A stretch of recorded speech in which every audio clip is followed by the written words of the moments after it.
Hello, everybody, here in the room as well as online, wherever you are from the globe. Good morning, good evening.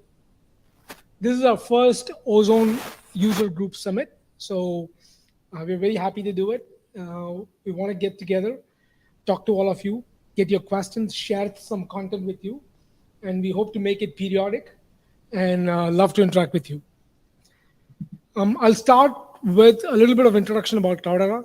Um, we are a hybrid data company. We believe strongly that data what makes impossible possible today and tomorrow, right? So our thrive, our progress, everything is based on data. We empower people, we empower our customers, we empower organizations, our partners, our open source communities to take data that is generated through their systems or through various ingestion mechanisms, make that actionable, provide insights faster and easier, and monetize that data. So, what does Cloudera do? We deliver a hybrid data platform, right, which is focused on providing secure data management and a portable cloud native analytics. So, the great thing is our same platform that's available on prem is what's available in the cloud as well. And what does Gartner say about this? As many of you might have known, Gartner does a lot of work, especially talking to companies, coming up with the magic quadrant, etc. So Gartner believes that the data ecosystem should leverage distributed data management components, run on multiple clouds, on premises, on the cloud, and it is treated as a cohesive whole with a high degree of automation, um, integration to your pipelines, integration to underlying compute engines, data systems, provide metadata management, provide governance, security policies, and in the end, bring them all together, right, as a single ecosystem, glue them together. So Gartner also has gone ahead and said, not just Gartner, but a lot of other Forrester and everybody believe that the hybrid cloud model is the de facto model because we have begun to see companies move from on-prem to the cloud and in some cases back from cloud to on-prem, right? And today, what we are going to talk about from an Ozone perspective will really touch that part of the data ecosystem, especially the storage and the data gravity, how we make that possible with our APIs, our protocol support, and all of that. And we have a pack session. We'll talk with history of Ozone. We'll talk about how this came about, and then some interesting sessions. But expanding on that hybrid data a little bit, right? Today, there are several things that's come up. One is data fabric, with the concept of lake houses, data meshes, the ability to have data anywhere. And as a part of our data fabric ecosystem, we have a very strong set of components and products that make that happen together. We have Iceberg integration as a part of our product. Iceberg works very well with Ozone, right? And you will see Iceberg and Ozone play more together in the future products that we'll release early next year and beyond, right? So making that hybrid reality because of Ozone's ability to support multiple API protocols. It supports both the S3 API as well as the HDFS API, which means that you have applications that you've created today, they can continue to run without deep code change, right? It's just a single URI change. But at the same time, if you want to write applications, port them across both the on-prem and the cloud, we have the full ecosystem that's integrated with Ozone, including all of the compute engines that we support. And there are 4 or 5 different types of ones: Hive, Spark, Impala, Flink, and NiFi. All of them work well together with Ozone. We've tested them, we've certified them. We integrate them with them closely, both from a security perspective, API perspective, performance, scalability, all of the fun stuff, right? And then really the fundamental mantra for us is write once, run anywhere. We don't want you to keep rewriting your applications. And that's what our goal behind sort of this ecosystem and Ozone is, to provide you that capability. We believe storage is the foundation for building a good data platform, right? And running your data platform at scale and utilizing that data to make important business decisions. And then Ozone closely works with our shared data experience, which is SDX, from a policy governance perspective, just like what S3 API offer. We have full integration with Ranger. So all of the web-based S3 APIs that you can run with S3, you can run using our Ranger REST APIs. So it gives you a powerful ability to govern, manage your underlying data platform, fully integrated with transparent data encryption, right? But what do our customers tell us? Our customers tell us, our partners, our community tells us, big data storage will require performance, cannot handle large workloads, right? Multi-petabyte workload.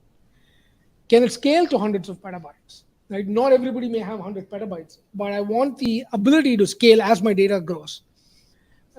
People don't change their data platform often. People don't change their storage system often. Your storage system is built to last for a long time. So I want it to meet my 3-year, 5-year, 7-year data requirement needs. Right? And lastly, can I have a modular architecture? Can I have a hybrid architecture? Does it support the ability to run my applications as it is today? Can I use S3 APIs? Can I have an architecture that can fit with today's cloud native ecosystem, right? And then applications, I talked about this. Customers really care about our customers, our partners, and all of them care about the applications they built on the data that they have brought in. So we want the ability to support multiple different kinds of applications and compute ecosystems. Outside of just the ones that we support, there are a broad range of ecosystems and I would say compute engines outside that will work with Ozone, just like it works with an S3 object store or your HDFS object store, right? So if you have something like Trino that you have, that would work seamlessly, right? In addition to all of the ecosystems I mentioned earlier, which is Hive, Impala, Spark 3, Spark 2, whatever, right? And then with data, you want the ability to determine who gets access to what is the lineage of my data, what is the governance that I can apply on that data. And then last, I want to be able to protect my data, right? We have seen from, this is what our community tells us as well. Depending on, yesterday I was talking to one of our large partners in the community, and one of the things that they mentioned is they want to be able to protect the data based on where and what type of data it is. If it's a PII data, it's a privacy data, they want certain controls associated with it. They want that encrypted, right? But if it is non-PII data, if it is anonymized data, then they don't want it encrypted. They want the choice to determine what to encrypt, what to not to encrypt, right? So that is the level of security we provide with the sort of ability to protect it over the wire, but at rest as well. But all of this came together about a few years ago, and we started putting this Apache Ozone together. It's designed specifically for data applications to store structured, unstructured binary data. So if you have image files, video files, we do have open source community partners who run 50 petabyte scale sort of, I would say AI ML based on video algorithms and stuff like that, right? So at the same time, we should also support enterprise applications and workloads that customers want to run as often as possible, as frequently as possible, at the scale that they determine, right? So that's our long-term sort of goal, and that's where we are today, right? We sort of brought it to the point where now it's getting to be an enterprise scale object store. With that, I will bring our engineering team, and I'll start with Sid Wagle, who will give us history and overview of Ozone. Sid?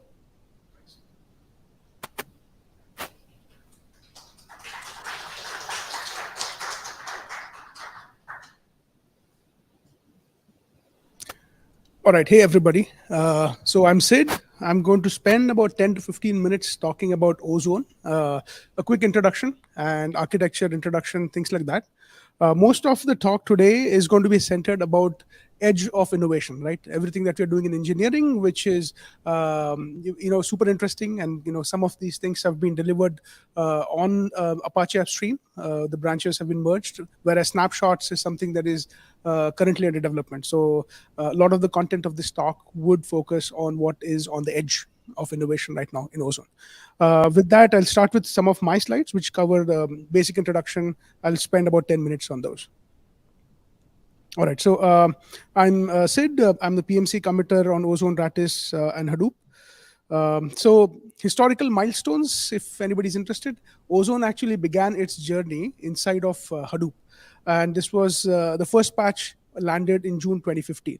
The goal for this was actually to scale HDFS to 2x of what it was, right, in terms of block space management and metadata. One of actually Sanjay, who is right at the back of the room, is actually one of the initial founders of Ozone, right? The idea germinated inside of Hadoop. By April 2018, uh, Ozone actually became a official sub-project inside of Hadoop. At that time, we defined goals for Ozone, which is storage containers. I'll go through them a little bit later in the talk. Native S3 support, Hadoop compatible file system, and the new goal was to scale HDFS 10x and not just 2x. In October 2020, Ozone became a TLP in Apache. At the same time, Cloudera released general availability of Ozone on its platform.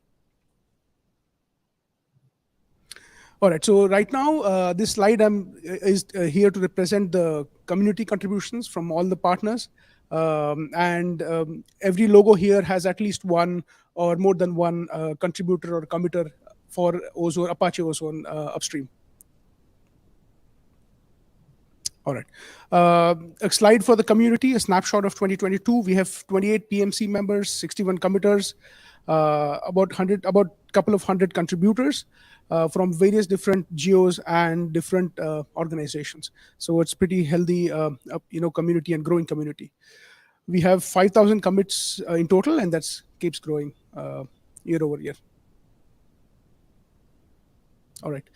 Okay. Releases of Apache Ozone, like I mentioned previously, September 2020 was a GA for Ozone. It was 1.0.0 release. The latest stable release right now was released in December 21. The community is right now actively working on 1.3.0 release, which is going to be with tons of new features like erasure coding, balancer, multi-tenancy, and gRPC performance improvements. And again, lots of commits in this release of Ozone. Okay, so I'll move forward with overview and introduction to the Ozone architecture. So what are the key design tenets of Ozone, right? This slide kind of covers that. Some of it Karthik also referenced. Ozone is actually a distributed key value object store. It provides both a native S3 interface as well as a file system interface. So although you get object API, you can expect the IO characteristics of HDFS with Ozone. It was designed and optimized for big data workloads. What I mean by that is if you are a performance sensitive customer or user and you want to make use of locality and things like that, which are very native to Hadoop, Ozone can still fit your needs.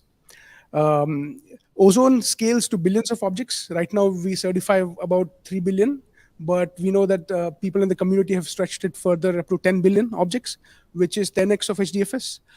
We'll go into the architecture slide to understand how we were able to achieve this order of scalability. Ozone is strongly consistent. This is very important for a lot of the big data workloads where you have multiple applications writing to the same directory. We need, in distributed systems paradigm, what this means is read your own writes kind of consistency. And Ozone is a strongly consistent system object store, which differentiates Ozone from a lot of the other object stores out there. We can again scale to thousands of nodes and support dense storage configuration. And obviously that allows users and customers to reduce their cost per terabyte on once they adopt Ozone in their data centers. All right. High-level architecture of Ozone. So this goes into a little bit of detail about how we are able to achieve order of magnitude scalability. The two main, differentiations or two main problems with HDFS were the scaling of metadata and the block space management. As you can see here, Ozone Manager is actually the namespace manager for Ozone.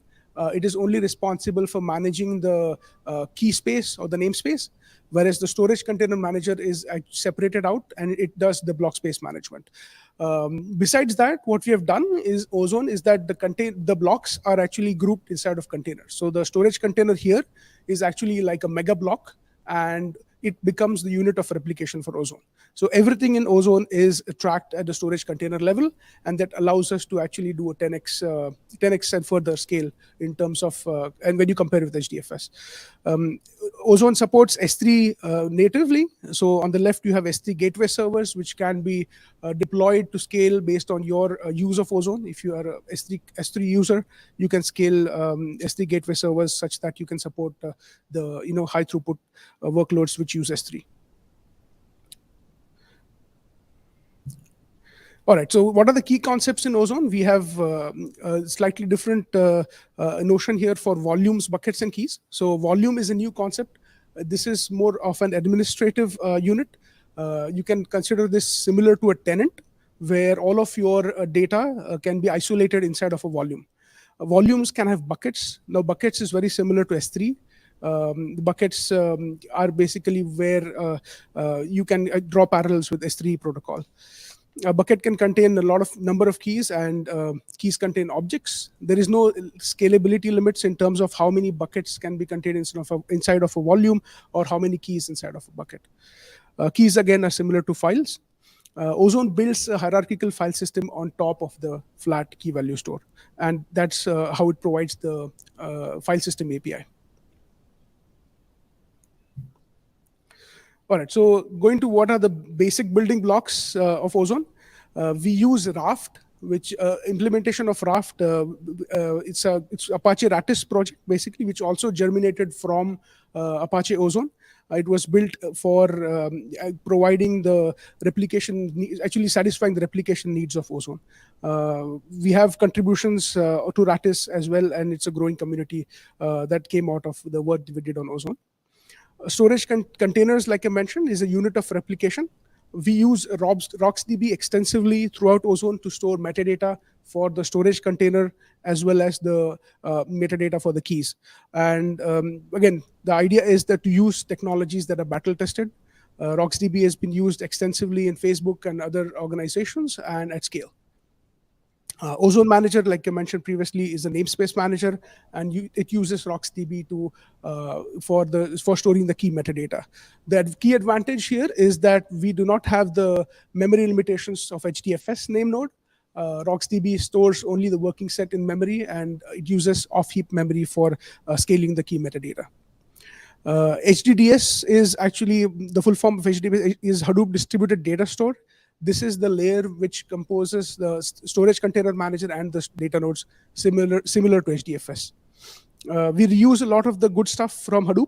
So Hadoop security model and Hadoop RPC are borrowed from Hadoop, and they're used in Ozone for providing the security and the RPC layers. All right, so before I move on, I'll want to pause for questions, if at all, on Ozone architecture, and we can spend a few minutes on that.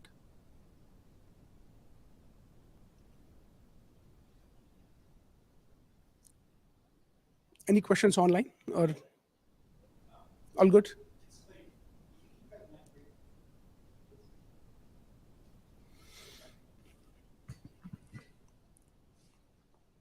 Okay, so while you get the mic to Bill, we have a couple of housekeeping items. There is some Ozone T-shirts back there which you can grab. Also, we have raffle prizes for the best questions asked in the room or online. So please encourage you all to ask questions and win the raffle prizes. Are you ready? Am I on? Okay. So the question that we got, the first question that came in online was from Harold, and he's on YouTube. He asks, "Will the slide deck be available for review later? Thanks."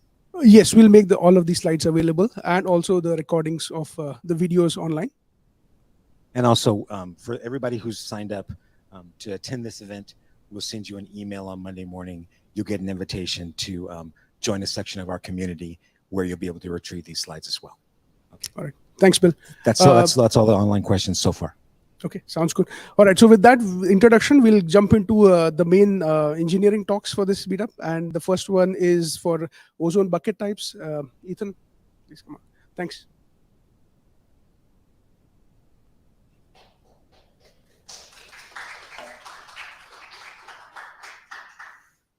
All right, hey everyone. My name's Ethan. I'm an engineer on the storage team at Cloudera, and I'm also on Apache Ozone's project management committee.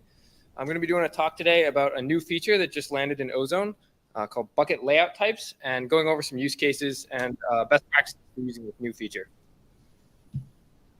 So we're going to be talking about buckets, so I just want to kind of recap what Sid said about Ozone's namespace layout. So the top level namespace construct in Ozone is a volume. Volumes are used to group together buckets. You can apply ACLs to volumes to grant or remove access to groups of buckets. And volumes also allow you to have buckets that have the same name as long as they're in different volumes. And so as Sid mentioned, volumes can be used to implement a sort of tenancy among your bucket groups. Within volumes is the buckets. So these buckets function very similarly to buckets in other object stores like S3 that you're probably familiar with. You can also apply ACLs onto these buckets as well, and they are used to group together the keys, which are the actual files in the file system containing the data. We're also going to be talking about S3 access in Ozone, so I wanted to open up Ozone's S3 gateway a little here. So S3 gateways are stateless web servers that you can deploy as part of your Ozone deployment. You can have multiple S3 gateways, as many as you need for your load. You can put them behind a load balancer.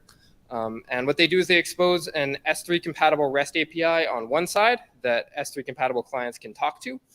They then translate those REST calls into calls using a native Ozone RPC client. And this Ozone client is what talks to the Ozone cluster, gathers data, metadata, anything like that, and sends it back to the S3 client, allowing for a seamless communication between S3 applications and Ozone.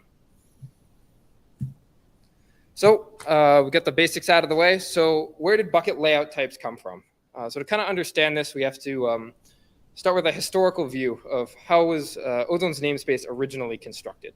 So Ozone was originally built as a fairly traditional object store, which means there's no directories.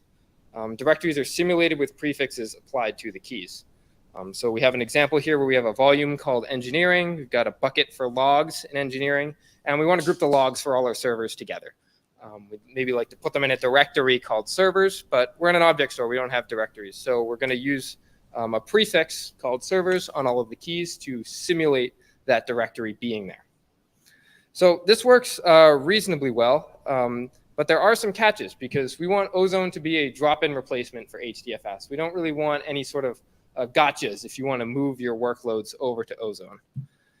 So as many of you are probably familiar, HDFS, Hadoop distributed file system, has file system semantics with directories. This means two of the big operations it supports are directory rename and delete as fast atomic operations. If you're operating on a flat namespace, like the Ozone object store layout that was initially the only layout that Ozone supported, if you had to, say, rename a directory, and you did this from the HDFS API, Ozone would actually have to go through and iterate the key namespace. It would have to find everything that had that matching directory prefix and change the name. So this was obviously slower than changing the name in one directory.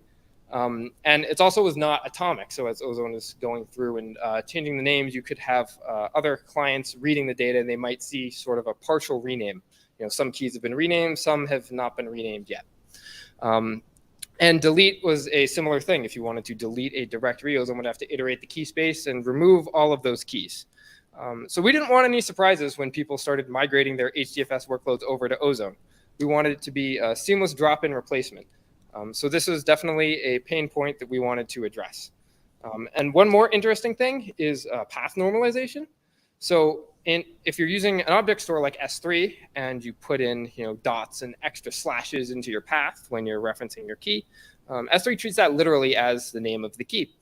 But if you do the same thing with HDFS, HDFS is actually going to normalize the path, just like a traditional file system. It's going to remove the extra slashes, double dots, move you up a directory, and resolve that to get the data that you want to read.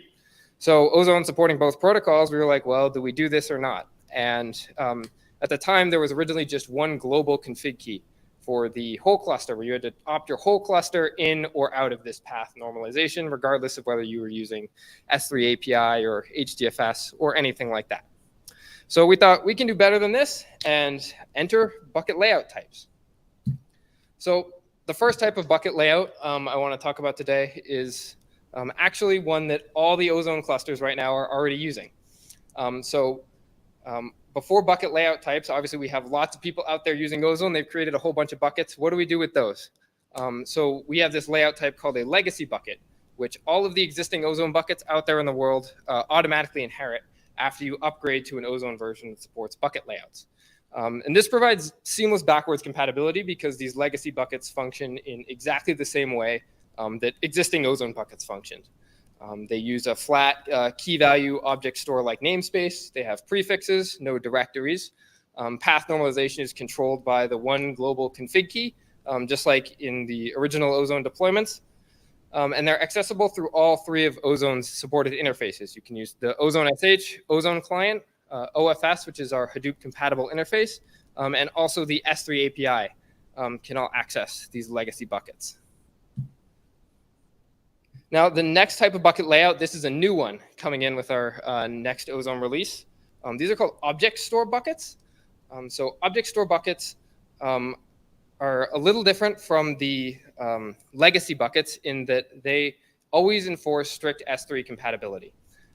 So if, for example, if you give extra dots, extra slashes in your path, anything like that, that is literally the name of the key. There is no path normalization regardless of the value of the global config key. The global config key is only affecting legacy buckets for backwards compatibility purposes. Just like most object stores like S3, this bucket layout also does not have directories. It uses prefixes.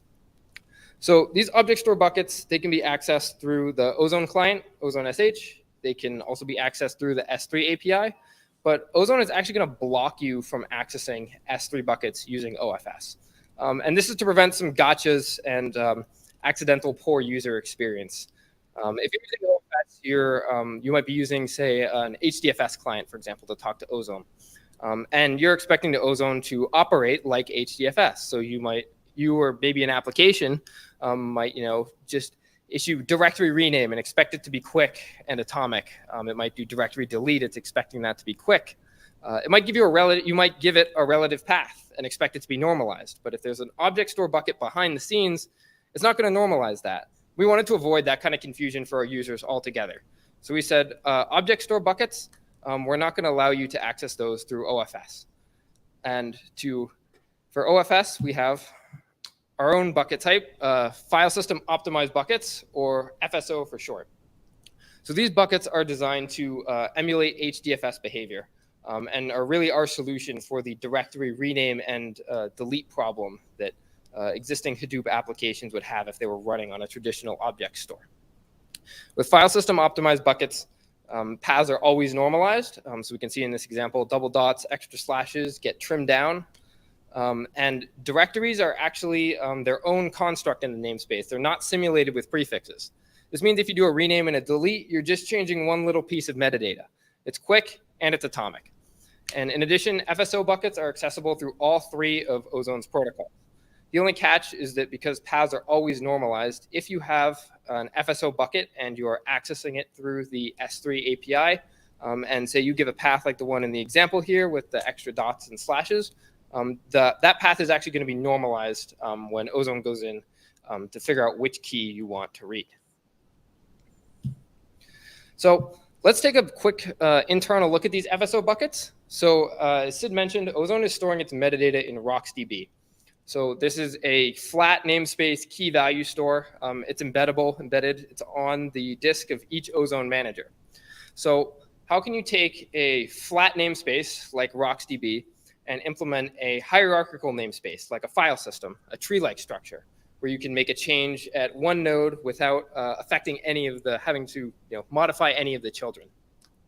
So what we did is we utilized something that Ozone kind of was already using, the concept of object IDs. Object IDs are created when that piece of metadata is created, and they don't change even if the name of that object changes. So in this example here, let's say that we're given this path where the volume is engineering, the bucket is SRE. We've got two directories, a servers directory, and then a directory for our data center. And in there we have a log for one of the servers in that data center. So what we're looking at here is kind of like an X-ray view inside of RocksDB of the OM. Each of these tables here is a column family in RocksDB. This is just a way to group like sets of key values together in RocksDB. So what the Ozone Manager is going to do, it's going to take this path, and it's going to strip out the first two pieces, the volume and the bucket. And it's going to go looking for that in the bucket table. It's going to find the engineering SRE bucket, and the value is going to contain metadata about the bucket, including its object ID, 512. So Ozone's then going to take the next path component, this servers directory, and the object ID of the parent, which is 512 from the SRE bucket. It's going to put them together, and it's going to use that to create the key to get that directory, that servers directory. So from here, it can use that to get the value, which is the object ID for the servers directory, 1024. And it can repeat that process all the way down the namespace, as many directories down as it needs to go. So in this case, servers directory object ID is 1024. It's going to grab the 1024 object ID, the next directory it wants, which is data center 1, put them together, get the next directory key, and now get the object ID for data center 1 directory, 1025. Now at this point, it's reached the last component in the file system path, the server1.log. And this should be a file. It's the last thing in the path here. So what it's going to do is it's going to take the file name and the object ID, same process as it was using for directories, go over to the file table and try and find that server1.log file. We can see that example here. And that also has an object ID and a whole bunch of metadata associated with it, of course, including the block list you need to read that file. And you can see in this example too, data center 1 actually has another file, this server2.log. And both of these are prefixed with the same parent directory ID.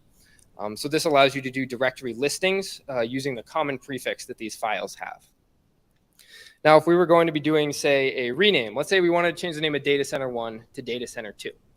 We can actually do that by just modifying that one key in the directory table.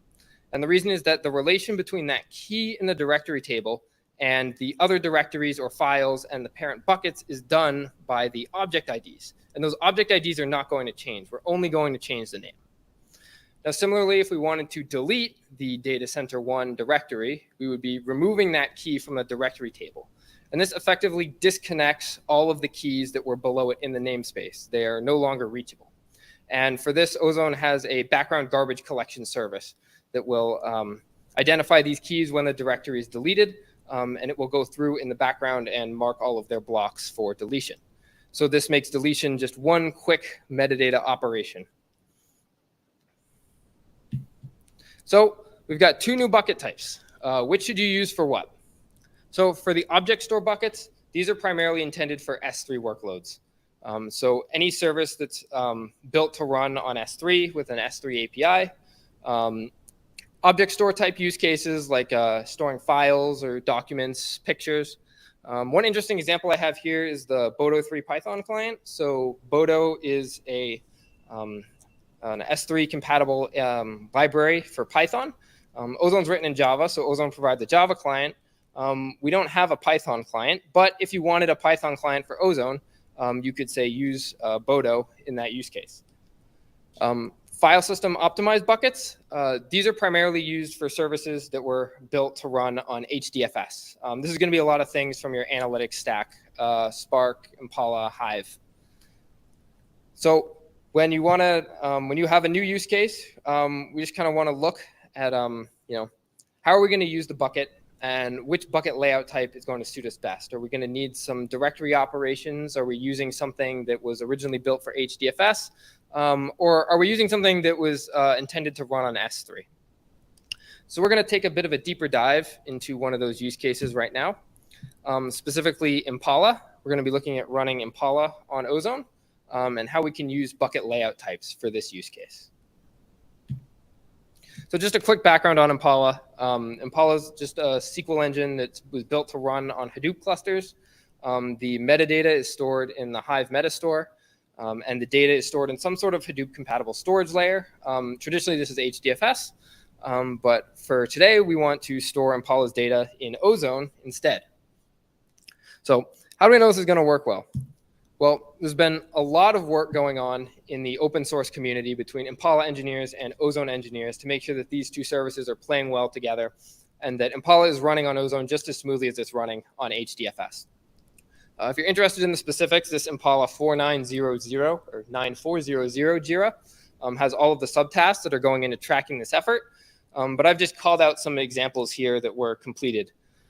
So we've got Impala natively supporting OFS, that's Ozone's Hadoop compatible protocol.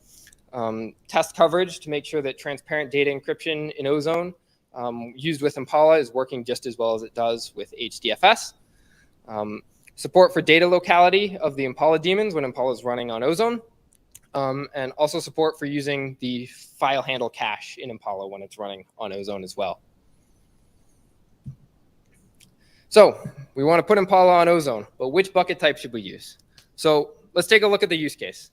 Impala was originally built to run on HDFS. It has native support for HDFS. It doesn't need some kind of translation layer to talk to HDFS. Impala was also built on the assumption that it's running on something with directories. And so some of the, there's some operations here and there that are utilizing directory operations, and we don't really want any surprises when we drop in Ozone to run under Impala. I've called out some specific examples here. For more details, if you definitely check out the Impala docs, have a section on running Impala on an object store like S3 and some of the caveats you kind of have to watch out for when you do that. But for these reasons, we want to put Impala on an FSO bucket, as this will be the smoothest drop-in replacement for HDFS. So now I'm going to hop over to a cluster where I have Ozone and Impala up and running, and we're going to take a look at what these bucket layout types actually look like when they're used.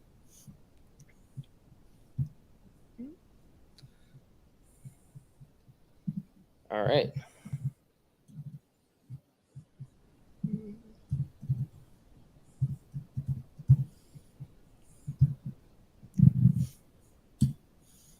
All right, first things first, log into my cluster here. I'm going to authenticate myself using Kerberos as the systest user, who is just the general admin in my test cluster that I'm working with here. And we're also going to be looking at S3 API a bit during this demo as well. So I'm going to load my S3 credentials into my environment. So I'm going to use this Ozone S3 get secret command, which is going to cause Ozone to basically generate sort of an S3 user account for me. Because I've already authenticated with Kerberos, Ozone knows who I am. And that Kerberos principal is going to serve as my username, and Ozone is going to give me a secret key. And I'm just doing an eval here. The -e key is going to export these as environment variables that AWS clients can read. And I'm just going to eval those to load those into my shell environment.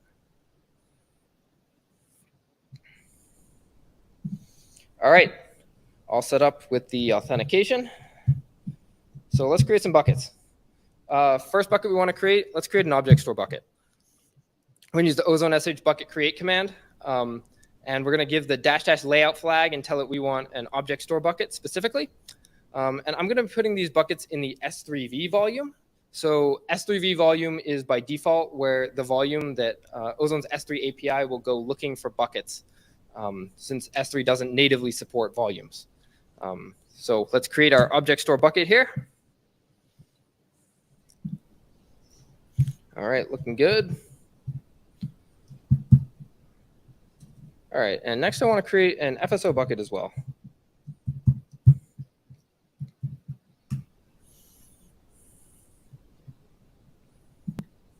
All right, we've got our two buckets here. Now, one of the cool things I mentioned in the demo is that both object store buckets and file system optimized buckets are accessible through the S3 API.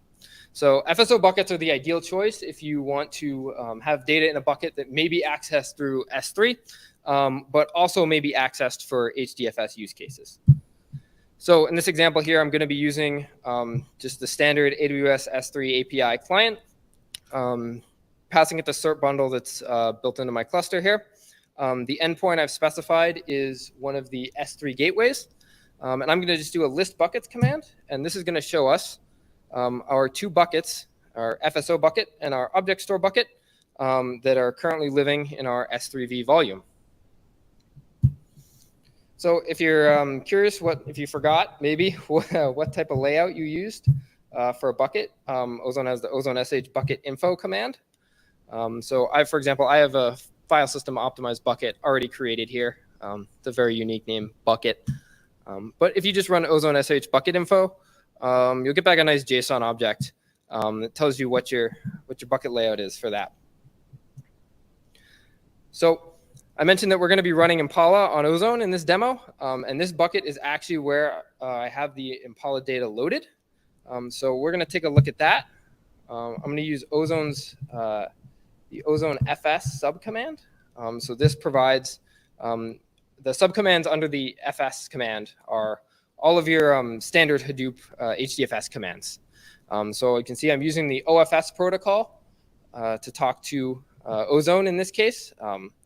And we're going to look inside the volume 1 bucket. And inside these subdirectories where I've loaded some data for Impala, we're specifically looking at the web page table.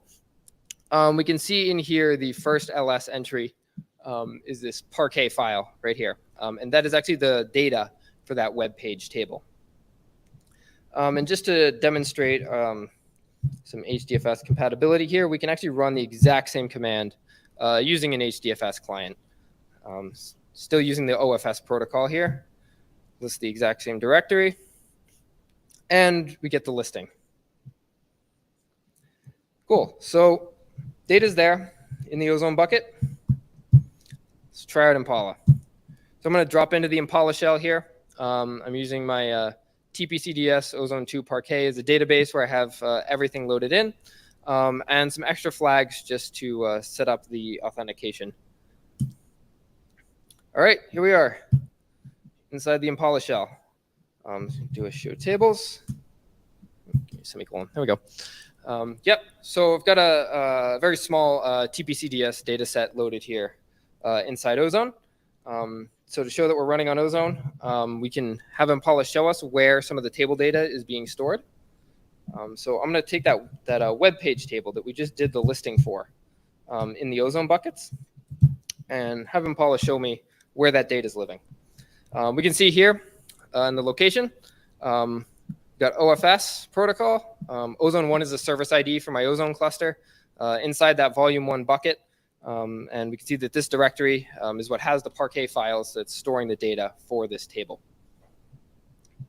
And of course, just run a simple Impala query here just to make sure everything's up and running.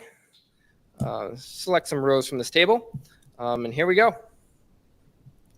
So yeah, that pretty much concludes a demo of using bucket layout types on Ozone and use case of running Impala on Ozone. So I guess at this point we can open the floor to any questions, either in the room or online. Yep. Questions in the room?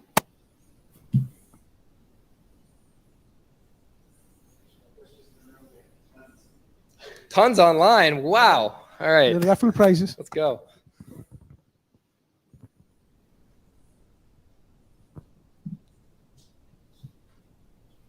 Okay, question one. Question one is from Augusto on YouTube. He asks, does Ozone have the ability to work with small files, or is it recommended for large blocks? This is a great question. This is actually one of the main reasons that we came up with Ozone as a separate system from HDFS. So Ozone has very good support for small files. The way it does this is by tracking a larger unit of replication than blocks that we call a storage container. So storage containers are groups of blocks. This is the unit of replication that the storage container manager is tracking on the data nodes. And so if you write lots of small files, for example, you have lots of small blocks, it's not actually causing SCM to have to track any more metadata because those blocks are just filling up a container.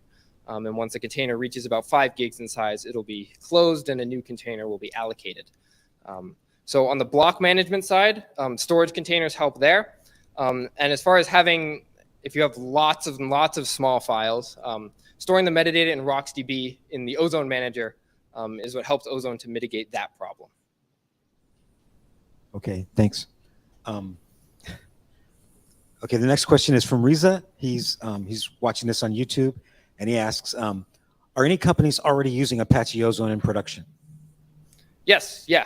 We have some open source partners that Sid had mentioned in the beginning slide. We definitely have customers who are using it within Cloudera. G Research, we have a representative here. One of our open source partners is going to be going into production with Ozone. We've got Shopee is another one of our open source partners who has a production Ozone cluster. Preferred Networks, another open source partner. They actually wrote a blog about using Ozone in production a couple months ago. That's a pretty good read. I should be able to find it on Google if you search for Preferred Networks Ozone.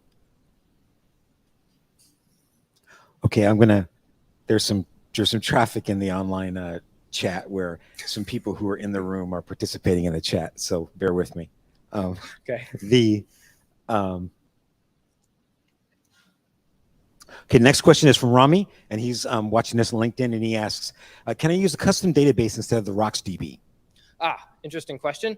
No, so Ozone only supports RocksDB. So one thing to understand about RocksDB is it's an embeddable key value store. It's not, say, like an external SQL database where you could drop in a different implementation. RocksDB actually exists. There's a RocksDB instance literally on the disk of every Ozone manager and every storage container manager.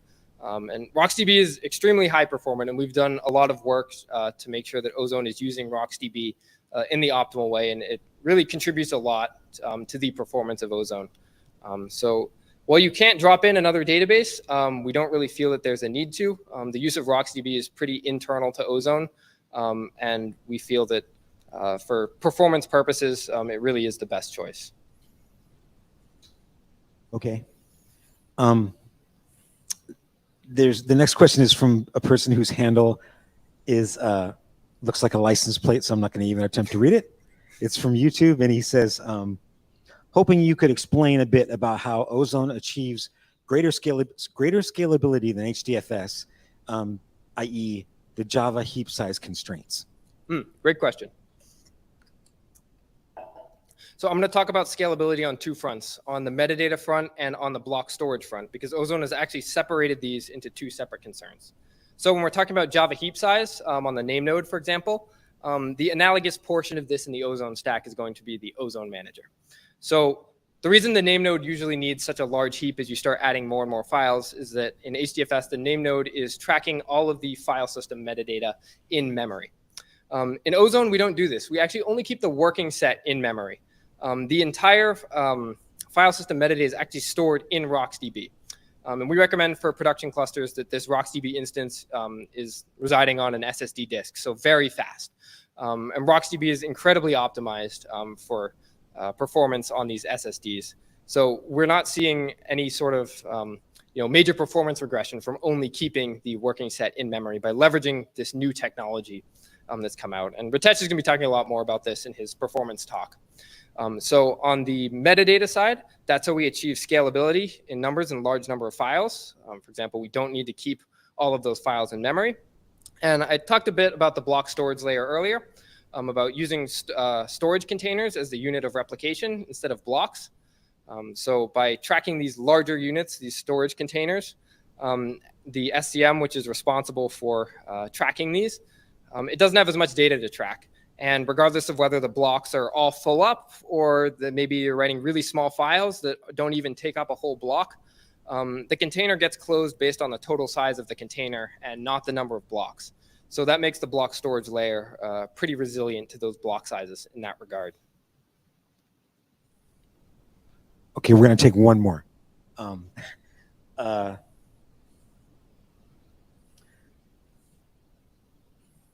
Okay, this is from Riza on YouTube, and he asks, is Ozone in-replicated blocks? Does Ozone have in-replicated blocks like HDFS, or is it erasure coded? Good question. So in Ozone, we support 3 types of replication right now. For traditional replication where you're making a copy of the data, Ozone supports replication factors of 1 and 3. Obviously, we're recommending 3 for production if you're using replicated data.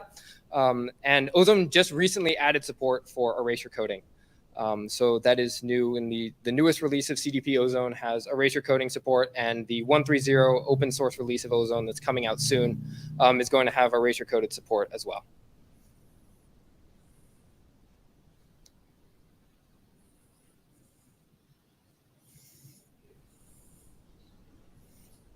Okay, we're going to take one more. I was prompted to take one more question here. Underneath Ozone. Underneath Ozone. Okay, this is from Riza again.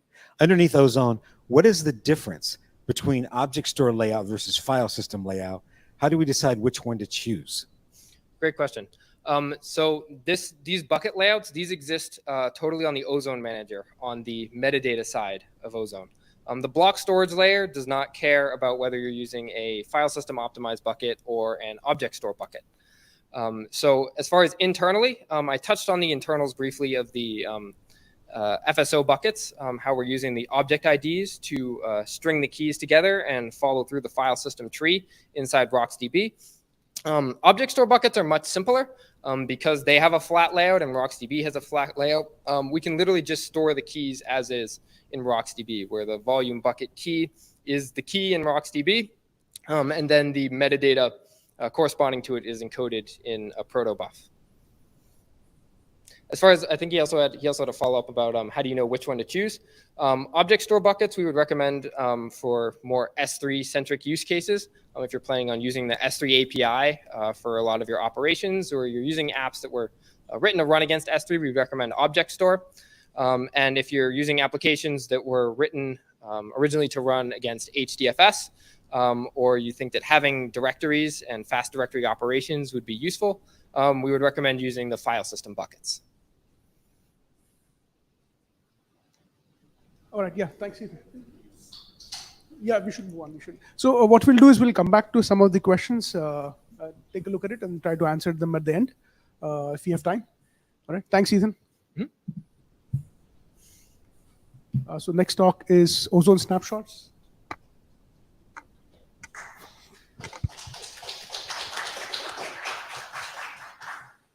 Hi, I'm Prashant.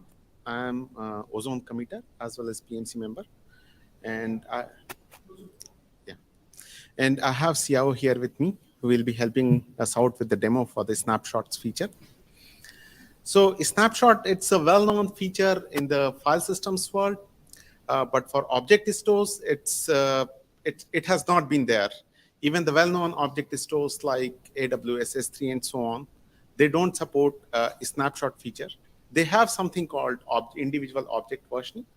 But when you want to take like bunch of objects together within a bucket, and if you want to take a snapshot of all of them together at the same point in time, it's not available. This is a new feature for Ozone that we will be making available soon. It's a new feature that we will be making available soon. So these are all the different use cases that we are chasing with Ozone. The primary use case is data protection and backup. So what you can do is you can take the snapshot at the bucket granularity in Ozone, and then you can save it for for your backup purpose. Another important use case that it enables is replication and use it for DR purpose. So on CDP, we have a replication product. You will be able to use it with that. So it serves two purposes for the replication kind of use case. The very first thing is it provides a stable source image that is not changing. So you can use it for your initial replication as well as delta replication. So you want to make sure that as you are copying data from source to destination, it's not changing underneath. And then other than that, so one of the things with replication, delta replication is you want an efficient way to find out changes since your last replication cycle. So we will be providing a feature for a snapshot called snapdiff. So given 2 snapshots, you will be able to efficiently calculate exactly what changed between those 2 snapshots. And again, that's something that an efficient replication, delta replication would rely on. And using this feature, we can support a near continuous replication. Another important use case is compliance. Uh, so you can take a snapshot of your buckets and you can keep it around for like however many number of years that your compliance requirement is. It can be used for archival. It can be used for easy rollback for your application estates. So what you can do is you can take a snapshot and then the active object store part of it. You can keep on making changes, and then if you want to revert back to an earlier state, you can do that with this snapshot feature. The next one is malware protection. So snapshots, they are inherently read-only image of your object store buckets. So you can use it for malware protection as well. If something goes wrong with your active object store, you always have a copy in your snapshot that you can restore from. Nowadays, with iceberg time travel with your data set, it's getting popular. It's again something that we can support for Ozone. With this snapshot feature, you can keep on taking periodic snapshots, and you can travel back in time to see the state of your data set at that point in time. And another important thing that you can do with this is you can do incremental analytics. So let's say if you have a huge data set, right, and if you were to host it on the cloud, so every as you are running your analytics weekly and more often, you don't really need to scan all of your data in your data set. You can just you can figure out what has changed since the last week, and you can just do the incremental analytics on that, and you can merge it with whatever you had earlier. So these are all the different use cases that we have been chasing, and Snapshot enables all of these different use cases.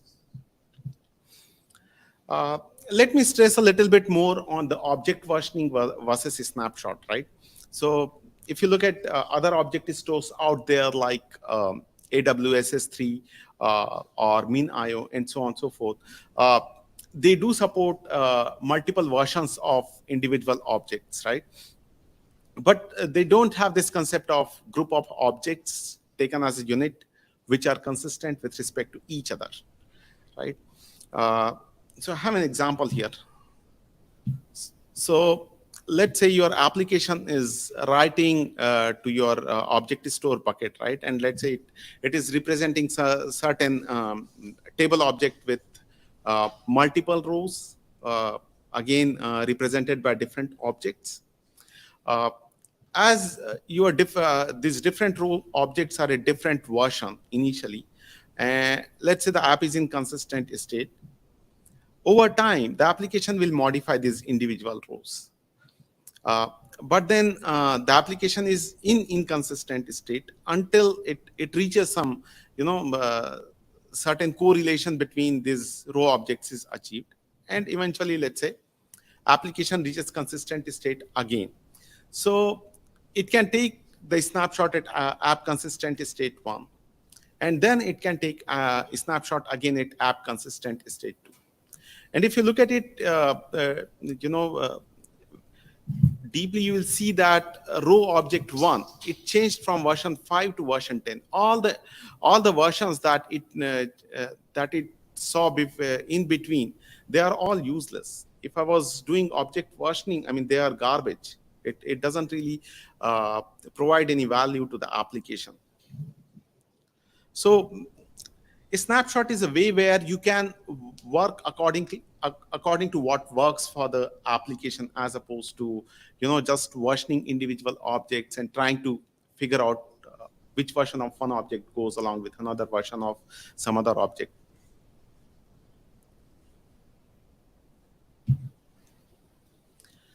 So some of the value differentiators that we will have this snapshot feature. We will support the basic CRUD kind of operations. You will be able to create snapshots. When you create snapshots, it will be an instantaneous operation. So you can expect it to be a sub-second operation. And this will be regardless of how many objects you have in your Ozone object store. It can have billions of objects, but even then we expect snapshot creation to be a sub-second operation, or in the worst case, maybe single-digit seconds. And once the snapshot creation API returns, we expect it to be immediately available for reading, listing, and restore.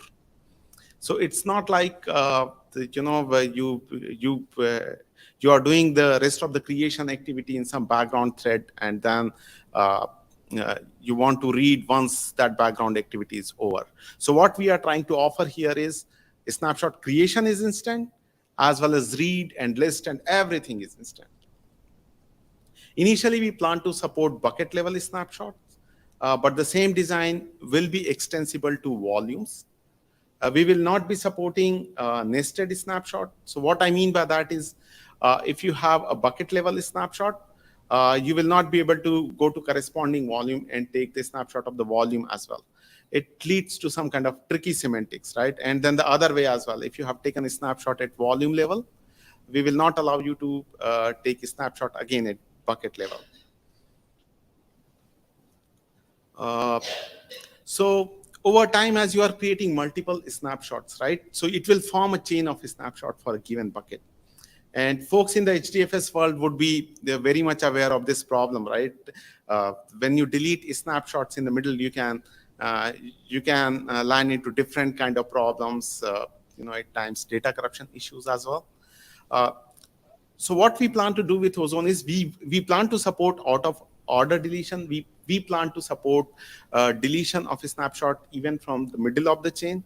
And we have some algorithms. If the time permits, we can talk about that, or maybe perhaps in the next meetup. So we will be able to do safe deletion of snapshots. Another important operation that we will support is diff between any two snapshots of a given bucket. And we will try to do it in a very efficient manner. So your object store can have billions of objects, right? But then the amount of time it will take to do diff between any two snapshots, it will be proportionate to the amount of churn that happened between those two snapshots. Other than that, we plan to support some insights and stats associated with a snapshot. For example, you would be able to calculate when you delete a particular snapshot, how much amount of space will get freed.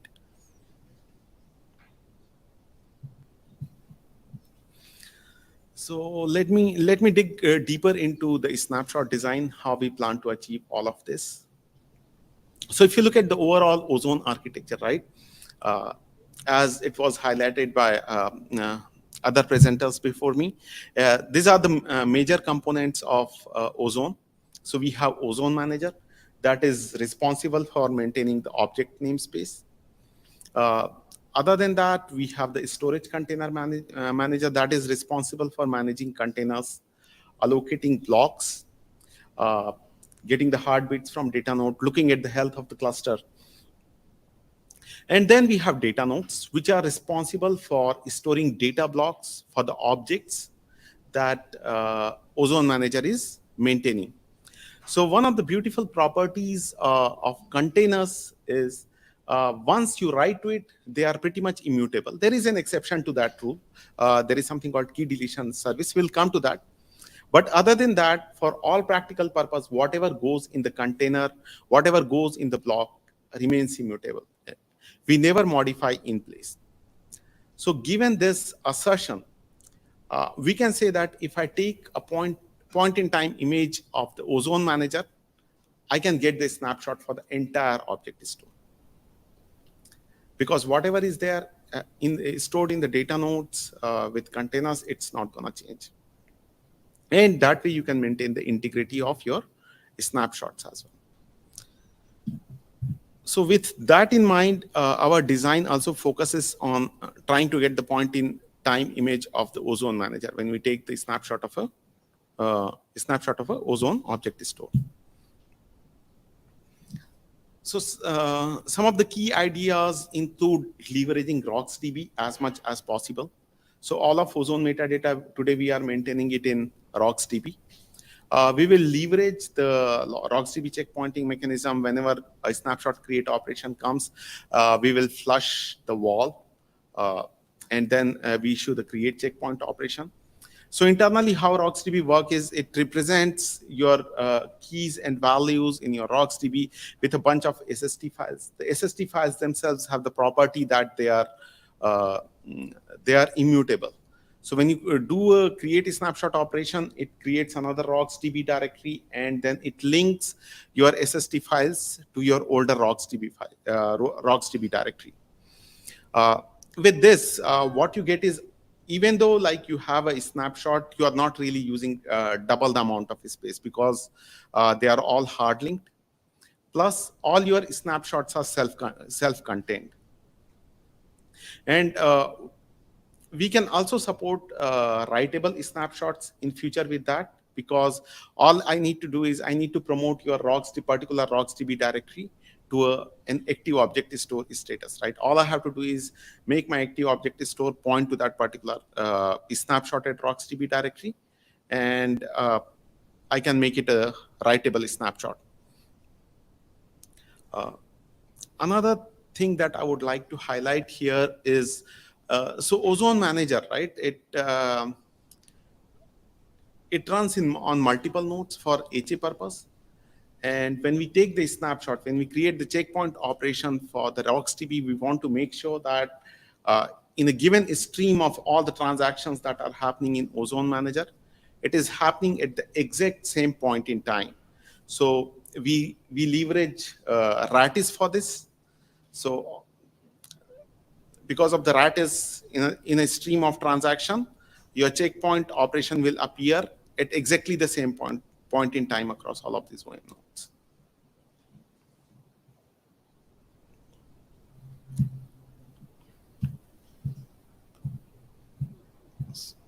Sorry, it jumped ahead. So once we create the snapshots, how do we access it? We will provide this hidden directory .snapshot in the namespace. So here's an example. So let's say if you had this key that you were accessing /volume1/bucket1/k1, and if you want to read it from a snapshot, snap1 that you took earlier, you can access it through this extended path that is /volume1/bucket1/.snapshot. I'm sorry, there is a slash missing there after bucket1. So bucket1/.snapshot, then your snapshot name, that is snap1, and then again key name. It is very much similar to what you used to have in the HDFS world when you wanted to read from the snapshot. An interesting thing with the snapshot is it is a stable image of your object store, right? So in case of your active object store, if you want to read the latest content, right, you always have to go to the leader node in your HA cluster. Because there is a possibility that if you read from the follower, you will get slightly stale data. But we don't have that restriction with a snapshot because it's a frozen image. So we can load reads from the snapshots, we can load balance it across all the OM nodes.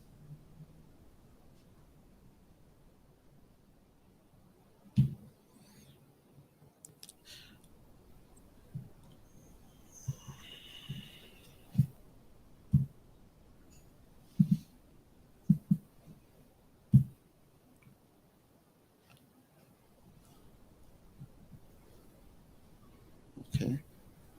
Well, I had some nice animation here that went away, but it's fine. We can live with that. So before we had the snapshot feature, right? If you look inside Ozone Manager, we had this Ozone metadata manager. And it had an implementation of a metadata manager for active object store here. And that would read from the metadata we used to keep in the RocksDB, right?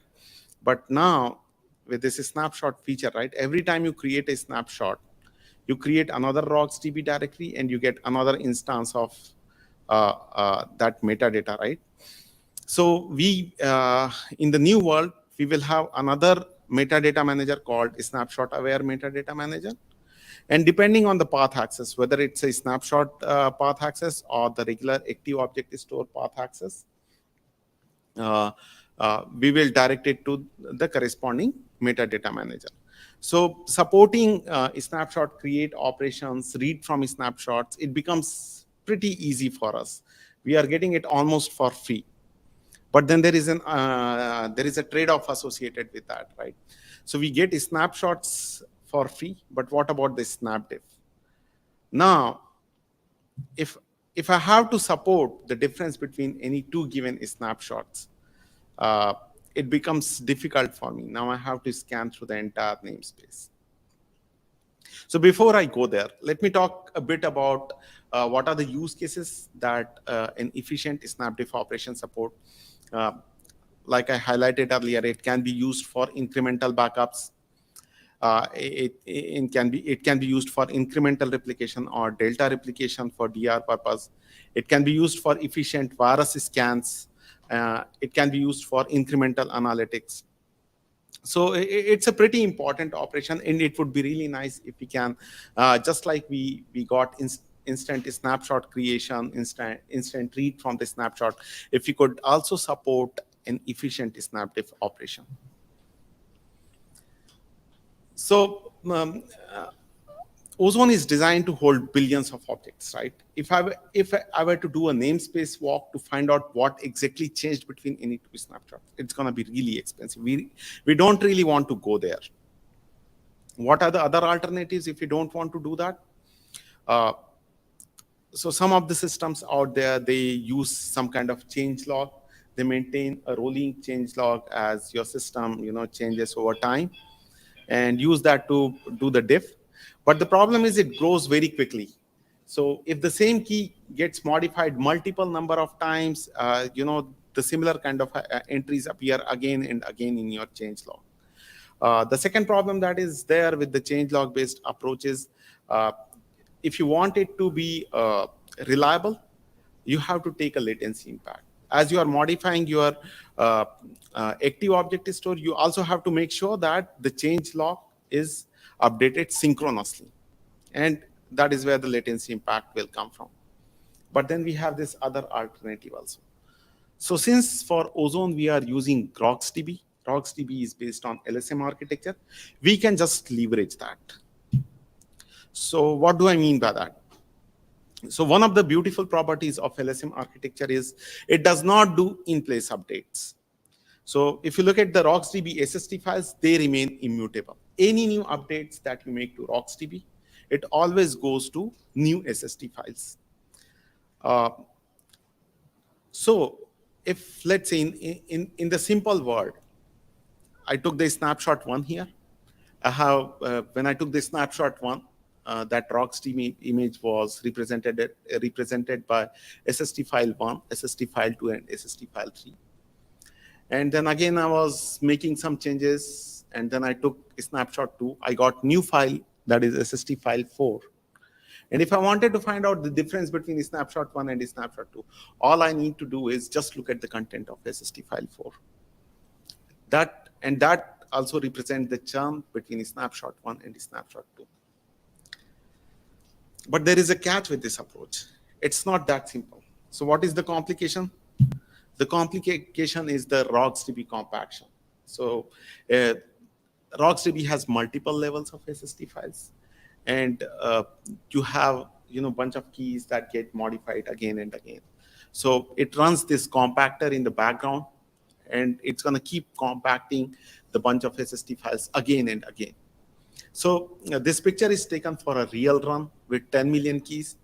As you can see that just for 10 million keys, the bunch of compactions can really make it complicated. So even though some of my files are similar, when I'm doing comparison, it's not that easy. But the good thing is we can solve this problem. We can track compactions, whatever is happening with some kind of directed acyclic graph here. So let me show a simple picture, like simplified version of this. So let's say your active object store initially was like this. Whatever content is there in the active object store is captured in 7.sst, 8.sst, and 9.sst. And at this point of time, you take a snapshot 1. That's fine. Your active object store moves on. So at this point of time, in active object store also, you have 7.sst, 8.sst, 9.sst, which is hard linked to the content in your snapshot 1 rocksdb directory. But now the compaction comes into picture. And it changes it into something like that. So compactor takes 7, 8, and 9 and compacts it into 10.sst and 11.sst. So even though I know that whatever content was there in 7, 8, and 9 is accounted for in 10 and 11, I can't really do a simple match. I have to remember this information in some kind of DAG structure. And there are some new changes that are still happening in the active object store. Since rocksdb never does in-place update, all of those new changes, they will go to 12.sst. And at this point of time, you again decide to take another snapshot. That's fine. And active object store again moves on. And then the new changes can again go to new SST file, right? So what we are doing in Ozone Manager is, as these things are happening, we are tracking it with the DAG. So we have some data structure that keeps track of all of this activity. So if you look here, right, in snapshot 1, I have 7, 8, and 9. In snapshot 2, I have 10, 11, and 12. But using the DAG, I can say that I can assert that 7, 8, and 9 is the same thing as 10 and 11. So if now somebody asks me to calculate snapdiff, all I do is look at the content of 12.sst, which is proportionate with the amount of churn that happened between these two snapshots. And that's exactly what our approach is here. So some more tricky cases, how do we do rename handling? Because the same key name would appear multiple times.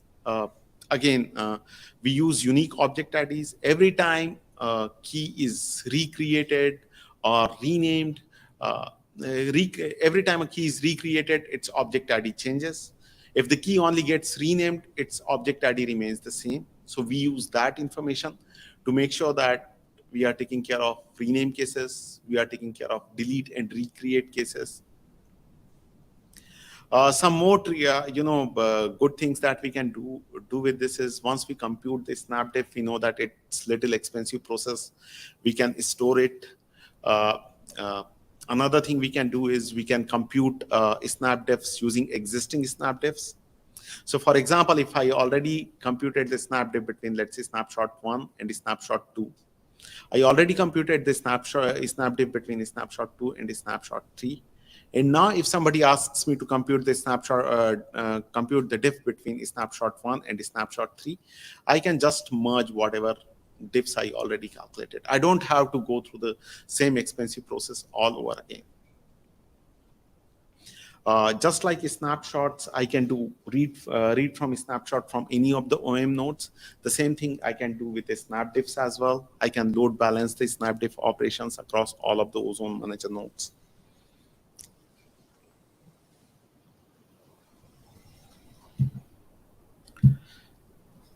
So what does it look like in terms of our flow of operation? So we have Ozone Manager. As the changes are happening in active object store, it's tracking the compaction and it's building a compaction DAG in memory. It's not just in memory, we also persist it. And whenever there is a snapdiff operation, we have a snapdiff handler. The very first thing it does is it finds out what are the SST files that are different between two snapshots. For that, it makes use of this compaction tag in memory. Once we have done that, we filter out the SST files that are not in bucket scope, because it's what we did was we did a checkpoint for the entire rocksdb directory, right? It has bunch of content which is irrelevant to us, so we'll filter that out. So even once we have done all this, we are only looking at the SST file that are proportionate with the amount of churn between the two snapshots, and we can use it as a hint. And then in the next step, we do the key info based diff. So basically, we will not do just the key name based comparison. We will also be doing the object ID based comparison. And once we have done that, we have our snapdiffs available that we can return back to the user. Plus, we can store it, and we can also use the stored snapdiff for any future snapdiff computation. The final piece of the puzzle for the snapshot feature is how can we do a snapshot deletion, or how do we handle the key deletions, snapshot deletions, and how do we do garbage collection for all the keys which become available. So very simple algorithms. If you are doing key deletion from the active object store, all you need to do is make sure that the same key is not there in the immediately previous snapshot. If it is not there in the immediately previous snapshot, you can assert that it's not being used in any of the snapshot older than that, and you can reclaim it. Similarly, when you delete a snapshot from the middle of the snapshot chain, you can assert that if a given key is not there in the previous snapshot or the next snapshot, those keys we should be able to reclaim when this particular snapshot gets deleted. We don't really have to, check the entire snapshot chain. It's good enough if we just go to the previous snapshot and next snapshot. So I guess that's all I have. But all the slides, and these are all just slides and design ideas. It is all useless until we can see it in action. So that's where I have Siyao here to help us with the demo for the snapshot feature. It's a feature in development. We are working on different parts. We also have our community partner, G Research representative here. George is here. They are also helping us out with the implementation of this feature. So yeah, okay, I'll take it from here, the demo. Oh, on the left side. Oh. Oop. Got it. Let me log out of this cluster. Oh, I just got this working this morning, so I hope if I stick to the script, it shouldn't break. Oh, is this still? Oh, got it. Shell. First things first, let me essentially the cluster. Let me ask non-root user. Okay. First things, let me try to KNet, authenticate as an OM user, so the permission shouldn't be an issue. First up, we create a bucket called engineering. Sorry, the volume called engineering, a bucket called data inside an engineering. We put some keys for our first keys here. This should be pretty straightforward. Oh, is it better? Next, I'll just try to cat the key. Just make sure it's there. It's working. It should be the host file.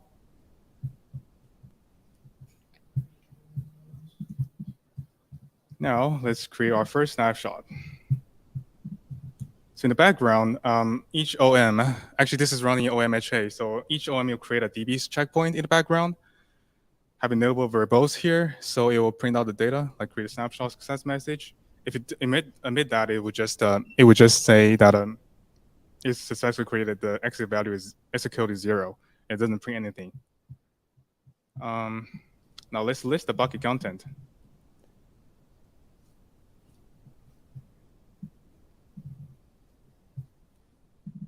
Yep, so the key is there. Let's get the content from the snapshot.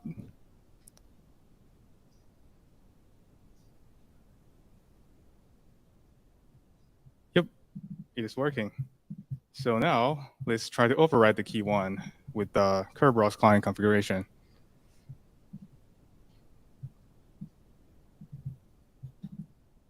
And make sure that the file is indeed overwritten for the key.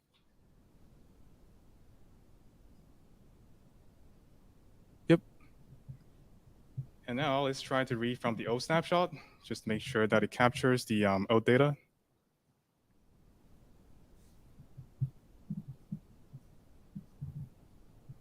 Yep, it is there.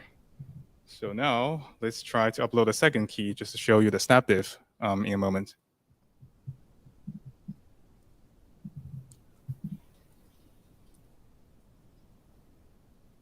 Let's create a second snapshot. I'll snap 2. And now let's read the keys from the new snapshot, just one by one. The first one should still be the Kerberos configuration. Yep. And second key should be the OS release. Yeah, it's working. So now let's list the snapshot and bucket content for an overview.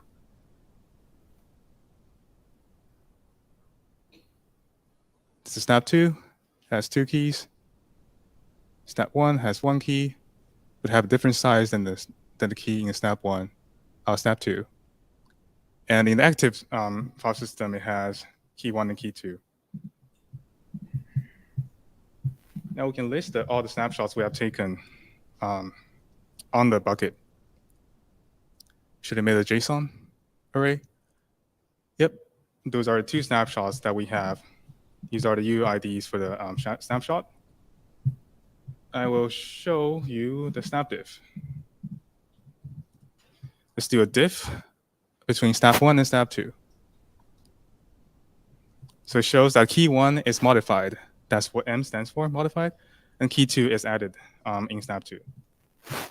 Now I'll show you some background on how the DB checkpoint where that is. So you'll see these are the actual RocksDB checkpoints when OM is doing the checkpointing operation or the OM snapshot operation.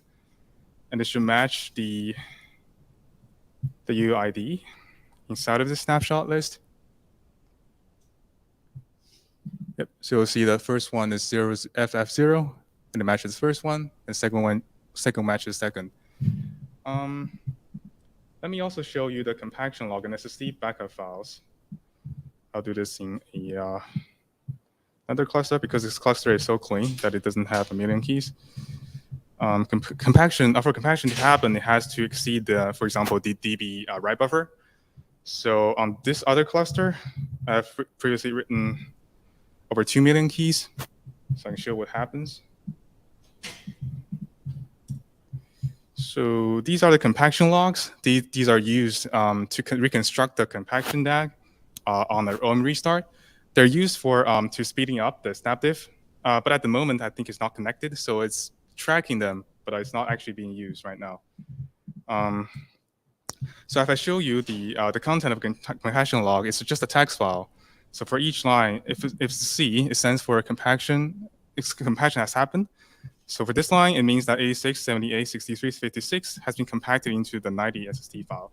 So if I show you the SSD backup folder, it should match the ones inside of this directory. So I think the blue ones are hard linked more than once, the ones that are hard linked more than once. And for example, 72, these might already be removed from the active RocksDB, so they're gone.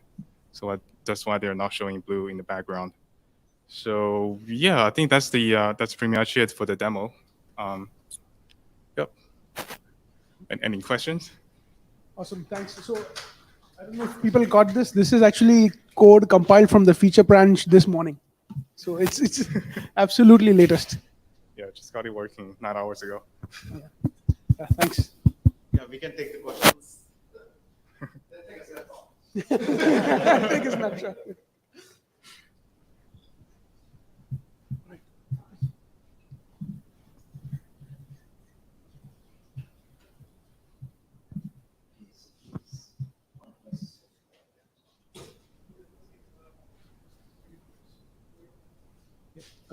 One question from Riza is, can we simulate things like iceberg time travel with Ozone Snapshot? Yes, we can. Yeah, I mean, this is part of the plan. Yes, so we can. And in fact, that's one of the, even if you're not using iceberg, a snapshot enables you to do that time travel between your data sets. There's another question. Does multiple deployments of Ozone Manager storage containers strictly for high availability or helps with performance too? So I can answer that. It depending on the context, it is useful for performance as well. And Ratis has an upcoming feature where you can read consistently from replicas. So once that's integrated with the OM, we will be using consistent reads from replicas. So.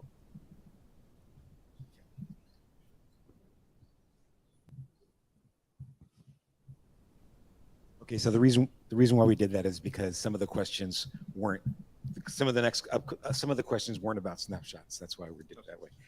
So we're going to go back and read some of the more general ones. If that's okay with you. Okay, we're gonna hold that until after the next one. Thanks. Thank you.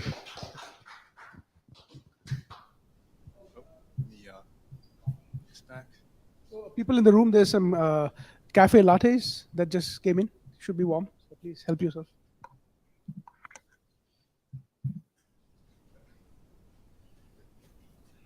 Hello. Yeah. Can you move it up a bit? Okay. So hi, I'm Ritesh, and I'm one of the committers for Ozone. I will be covering performance for Ozone. There have been quite a few questions that came in online around performance and scale. If your questions weren't answered by the end of this talk, please raise it again. I'll make sure that they are answered. Before we visit performance, we need to think about scale, because for the problems that Ozone is trying to solve, performance matters only when you can deliver it at scale. So this insight was one of the core fundamentals on which the architecture was built.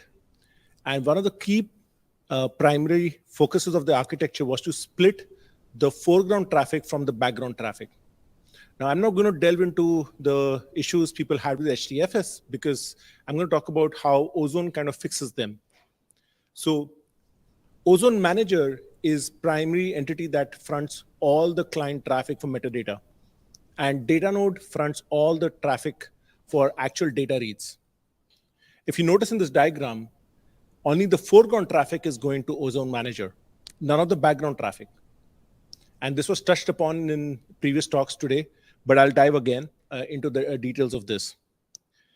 The background parts, which is all the stuff that happens after an application has written a file, is handled by the combination of Recon and Storage Container Manager. Now, if you notice, there's one entity, data node, which is actually storing all the data. That's in both. It has to deal with dry failures and what happens after dry failures, and it has to serve reads and writes to the application. But the good thing about data node is they can scale out. Now, they can scale out, but how much can they scale out? One of the core abstractions that the data nodes are built on is called containers. Now, an application, a customer writing data using an application, they write chunks. These chunks get grouped and stored as blocks. These blocks get grouped and stored as containers. Now, different files can live inside the same container. Different users' content can live inside the same container. And a container is stored on a volume, and there can be multiple containers on a volume. Containers typically configured around 5 gigabytes. This is a configurable thing. Depending on the performance concerns, you can move the dial around. It's not a hard limit, it's a soft limit. And at the end of the day, a data node can have tens of drives attached, which is essentially volumes, to each and every node. So containers is what is the unit of recovery for SCM, which is our storage container manager. As the name explains, it manages all the containers, right from creation, placement, rebalancing, recovery. All of that is done by the storage container manager. So the unit of failure is a volume or a drive. You can have a volume go down. You can have one or more drives, nodes go down. These units of failures can be repaired independently at the container level. So that means that these containers can be repaired independently of each other. And this architectural aspect of the data node helps the scale out of data node. Why was that? That is because your containers scale per capacity and not per object count. So if you have 1 billion small objects or 1 million really large objects, it doesn't matter. What matters is the number of containers that you have in the system, and that is what drives how many data nodes you can have in the cluster, because SCM at the end of the day has to keep track of them, and that can prove to be a scalability point. So the combination of these two abstractions allows the scale to go really high up. So when I say the scale is really high up, this is a pretty old blog from us where we had initially tested Ozone at 1 billion. And just to explain, typically an HDFS cluster, which has to go to 1 billion, requires a dedicated operation teams, a lot of configuration and hand-holding, and continuous ops. This is a graph I took today at close to 2 billion objects in one of the production clusters, not one of the test clusters we have donated from Cisco. This was just left as a script a few weeks back, and I came back to it today and looked at the count and captured this screenshot. There was no operations, there was no hand-holding, and this is tiny files being written at scale to a real cluster, live cluster with multiple drives attached to it. And again, this is just works out of the box. We don't have to do anything special. We don't have to do any heap management or trying to fine tweaking how block reports are done. None of that. This just works out of the box. So one of the questions that came up is around name node challenges around heap management. So Ozone offloads data to disk. It doesn't need to store everything in memory. Only the working set needs to be stored in memory. Therefore, there are no heap limitations or challenges that people have traditionally faced in big data applications around Hadoop. There is no background load from block management on the Ozone manager. And most of our customers deploy OM on NVMe, if not SSDs. And also, as you saw with the snapshot design, we offload a lot of the complicated code that typically belonged in the name node off to RocksDB, which means that OM is lighter, thinner, and more efficiently built than name node. Now, one might, before we dive more into the OM and how it scales, let's talk about the background, right? We already talked about the container abstraction and how it helps in scaling your node count, and the load on SCM is directly proportional to the capacity and not the object count. What this does, it allows us to have high density nodes. Cisco has got certified nodes which are at close to 0.5 petabyte attached to a single node. And we have tested close to 1 petabyte attached to a node via simulation. Now, this is a major feature for a lot of customers who are running out of data center space. They want to have more cost-effective big data deployments. The density per node is a very important aspect of Ozone that enables a lot more efficient use of big data for our customers. And a lot of customers are very interested in Ozone because of this feature. And this comes from, and this container abstraction not only helps the performance of OM and the foreground, but it also helps the background scale. As a result, we are confident in saying, go up to 10 billion. We are fine. It should be okay, right? We have active replication between within OM and SCM. And there was a question around whether active helps in performance or not. Well, it helps in a certain way that you can shut down the cluster and bring it back up without having to wait for a recovery, because the data is offloaded to disk, and we can have active failover to a slave if you shut down the master. So all this means that the cluster restart is fairly cheap and efficient in OM, unlike what people are used to typically. And also, you feel confident you can have thousands of nodes with half a petabyte attached to pretty much each and every node. There was another question around, it just so happened that these slide decks were already created, but somebody asked online about what happens with small objects. The graph I showed you around 2 billion objects being created, they were really tiny because we wanted to create these objects really fast. We didn't want to wait for months for the data to be written. So we were creating tiny objects, and we reached 2 billion without sweat. When we were measuring performance, the peak performance in terms of network utilization of bandwidth was seen at less than 20 megs. What that means is your network is going to be the bottleneck around 20 meg object sizes, right? So if you have fast enough disks, if you have a lot of applications writing data, your network is going to be the bottleneck. It's not going to be your object size which is limiting you or the number of objects that you write. So I in recent ApacheCon talk, there was a lot of discussion offline around what operationally people are doing. And I was shocked to learn that the application teams are monitored by the storage guys so that they never land up writing block sizes that are too small. Because if they land up doing that, the cluster blows up, which means that you have a police gating as to what you can do against the storage layer, which should go away with Ozone. Now, since this is a talk about performance, one thing to bring up about is that we see an increased interest in all NVMe clusters, right? This might come as like people get a little bit shocked whenever we say this, but Ozone allows high density nodes. And the performance, often people look at, people often care about ops per second and how many transactions per second they can do. So they look at how many spindle-based nodes would they need to get the same number.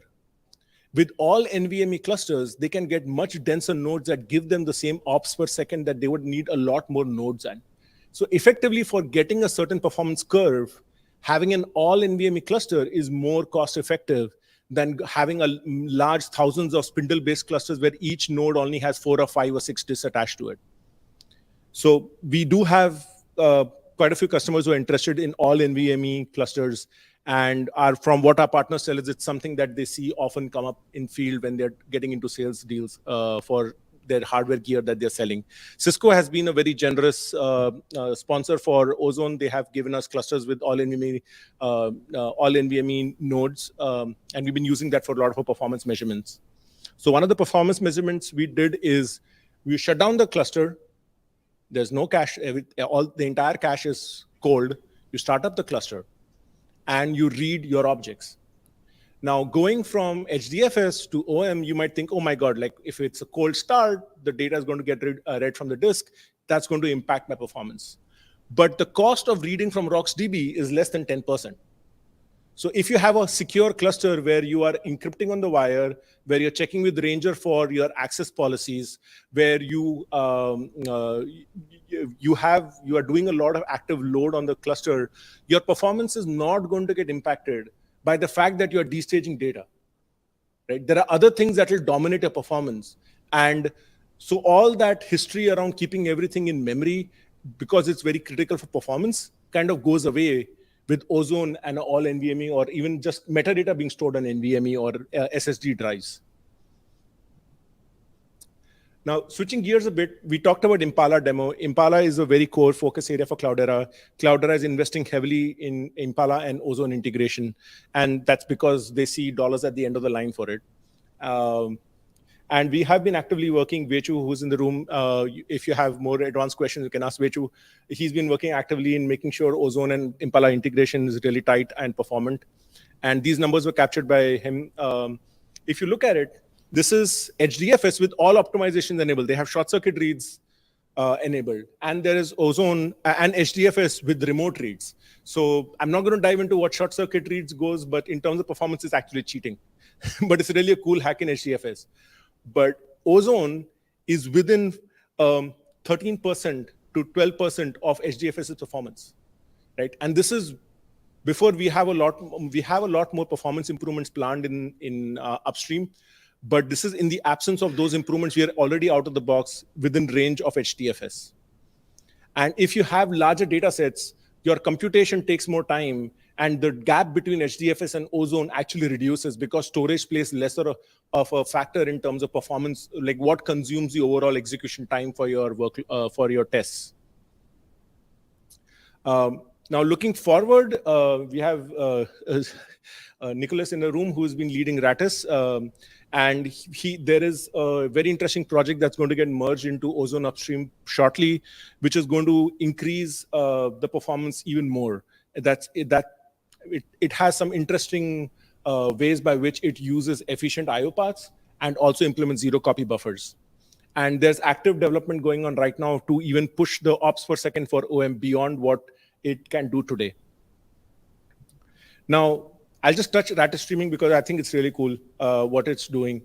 If you think about a replication as done by Ozone at the data node level is a leader-based replication. So one of the data nodes becomes a leader, uses Ratis, which implements Raft, and the writes are fronted by the leader, right? What this means is that if the client and the leader is on the same rack, are on different racks, the data will still go across the rack to the leader and then come back to the followers, which might be on the same rack. With Ratis streaming, you can actually send the payload of the write to the local follower, and the follower will make sure that the IO is done in the most efficient manner. So on the left, you see F1 gets the data, sends it to F2, F2 sends it to the leader, and back again. The commit eventually goes to the leader, and the write is committed to disk, right? So in addition to a zero copy buffer implementation such that you don't waste time moving buffers between user space and kernel space, you also get better placement of data in rack topologies, right? And when you have multiple clients, you can have two clients talk to two different followers and forward the data as needed. And it can actually improve the performance 3x in some scenarios. So with features like these being implemented, this gap that was there between Impala and Ozone, between Impala and HDFS between HDFS and Ozone for Impala is going to become vanish, or we might exceed Ozone. Like, of course, we plan to exceed HDFS in terms of performance, but till the proof is in the pudding, and we'll have that soon. So going forward. So what's the summary of all this? From day zero, Sanjay and folks planned the architecture to solve the main pain points of scaling big data applications. Right? So Ozone is designed from ground up with the lessons learned from the older implementations that were shipped. As a result, Ozone is more cost effective for our customers and will meet the performance that they need. It's a major focus area for Cloudera going forward. And the bets we have placed and the hardware trends are converging pretty nicely, right? We decided to offload data, and NVMe is becoming more popular. So our decision to offloading data is no longer that expensive, right? And all the tests that we are doing have just kept validating all our assumptions. So we feel pretty confident of the direction which we are headed. So this is the end of the talk. So all the questions online that had come that weren't addressed, irrespective of which topic it is, we can ask, and I can forward the question as needed. Let's take the questions from the room first. Yep. Yeah, let's try to get at once with you. Hi, this is Torul. Sorry. Sorry. So in your diagrams, do you put the followers onto the same rack? And then I guess you kind of said that there's kind of some performance gains since followers are kind of, standing to each other. Isn't kind of a good practice to put the followers on different racks for fault tolerance? In that case, you're kind of putting them on the same rack. This is just an example, but if you were doing best practices, you would want to do your each follower to be on a different rack. I think certain companies have two followers on one rack and another follower. One of the out of the three replicas, two are in the same rack and one is on a separate rack. This varies quite a bit from company to company. But what raster streaming does is, if you do have a local follower, it will send it to the local follower first, which would help you save one network hop, if not two. Okay, but I guess if you kind of follow the best practices, then the gain is not there, because eventually, follower on rack 1 is gonna, send the data to like follower another rack. So basically, you're gonna have the same hops. Yeah, let's assume that F2 is on a different rack on the right-hand side of this diagram, right? F2 is on a different rack. Client is in the same rack as F1, right? Now, if a client was to send it to the leader, it would first hop across a rack and go to the leader. Right. So that hop, and then the leader would send it back to F1, and then F1 and send it to F2, right? So in some sense, you save one hop at least, because the clients first send it to F1 and F1 send it to the leader as well as F2. All right, thank you. Yeah. We have Nicholas, who is the primary developer on this project, so we can ask him more detailed questions.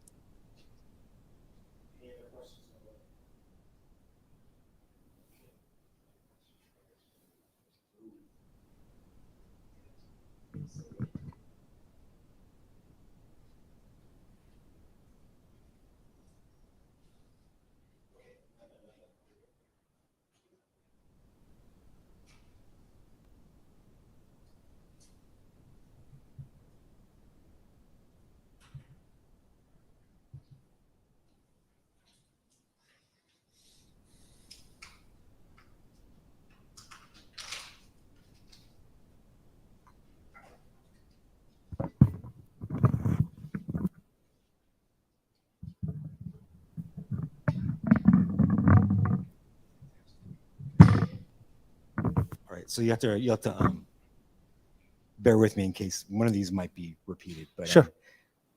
We're just going to start out with where we left off. So will you might have answered this already. Will Iceberg be available on Ozone? Well, Iceberg will be so Cloudera plans to support Iceberg, and when Cloudera plans to as part of that release, Ozone integration will be part of it.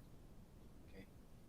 I know you can't follow, but okay. I hope it answers the question whoever asked. So. That was from Waterhill on YouTube. Okay. We have Karthik also. Okay. So today we have Iceberg already available as a part of our public cloud. Iceberg in private cloud is coming in Q1, and Ozone support will be part of the overall Iceberg support in our data services. Okay. Okay. So the next question is Subramian from YouTube, and he asks, "Do we have an object browser on Hue for Ozone?" Yes. Hue does support browsing object. Like there are many ways by which Hue can browse objects in Ozone. It can always use it as an S3 endpoint if you're using a version of Hue that's probably old, or it can directly map onto Ozone. So, okay, great. The next one is from Riza on YouTube, and he asks, "How does Ozone metadata get backed up? Does it have FS image like HDFS?" So unlike NameNode, this is a raft-based replication scheme. So in theory, you don't really need a backup because you have active replication, consistent replication between leader and followers, and the data always makes it to 2, if not 3. But the folder that it's written to is a RocksDB image, and you can always back up that folder because there's periodic checkpointing, which would allow you to restore in case of a catastrophic failure. Okay. The next one is from Rami on LinkedIn, and he asks, "Can you implement Ozone in an HA way, or is there an HA implementation of Ozone?" Ozone is HA, period. There is no in production, there is no non-HA deployment. Okay. For development, we do that, but it's not something like Ozone is meant to be deployed as HA. Okay, great. The next question is from Riza again, and he's still on YouTube. He asks, "Can we simulate things like Iceberg time travel capability?" Yeah, we answered that question. We covered that question earlier. Yeah. Okay. All right. So. Okay. Venkatesh from LinkedIn asks, how stable is this on private cloud 7.1.8? Stable. Can you, either one of you guys expand on that a little bit?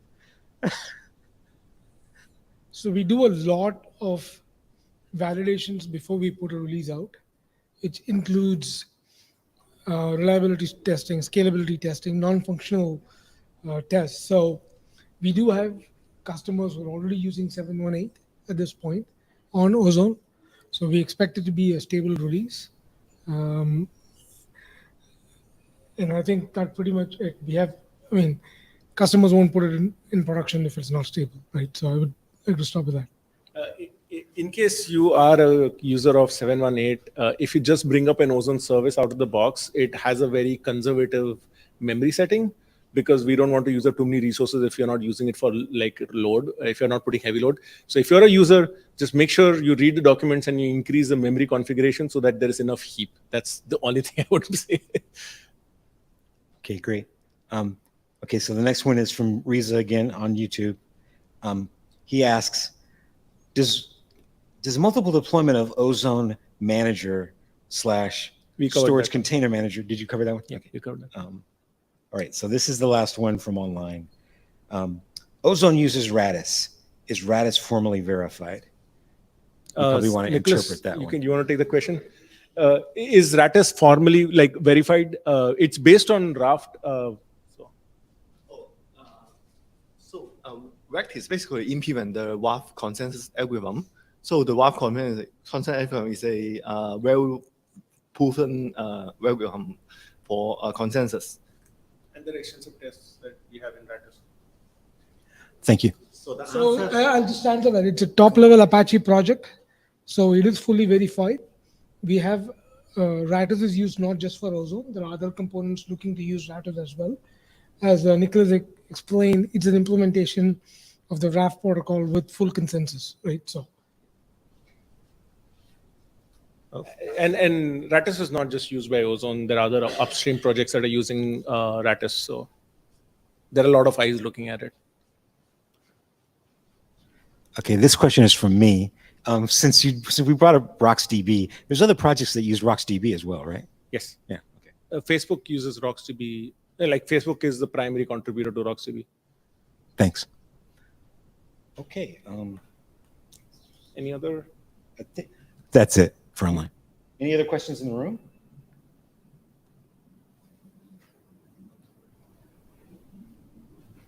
Okay, so we got one last kind of comment from Rami on LinkedIn. He said, "Can the deck be shared?" The answer is yes. When you registered for this meetup, we got your email address, and we'll be sending out a place where you can access this deck to you via email on Monday morning. Okay, and then that's it. Thank you. Do I need to have RocksDB before installing? So RocksDB is shipped as part of Cloudera's deployment. If you are just taking the upstream bits, the JNI version, so basically we use the jar that RocksDB ships, which has RocksDB embedded as a JNI internally. So you don't have to do, if you just configure Maven correctly and pull the dependency as part of the build, it should already be there. So there's nothing, and we select the version of RocksDB that you're going to use, so you don't have to do anything. That question just came in, so I was checking on.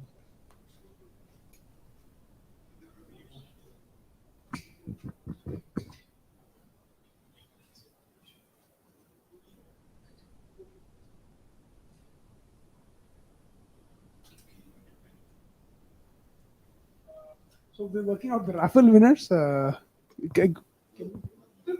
Yeah, so we'll email the people who have won. So you do it offline. Oh. And for those in the room, there are Ozone T-shirts and snacks, and I think raffle applies to online folks as well. Sure. Yes. Yes. Okay. All right. Awesome. Thank you, everybody who came and making this a success.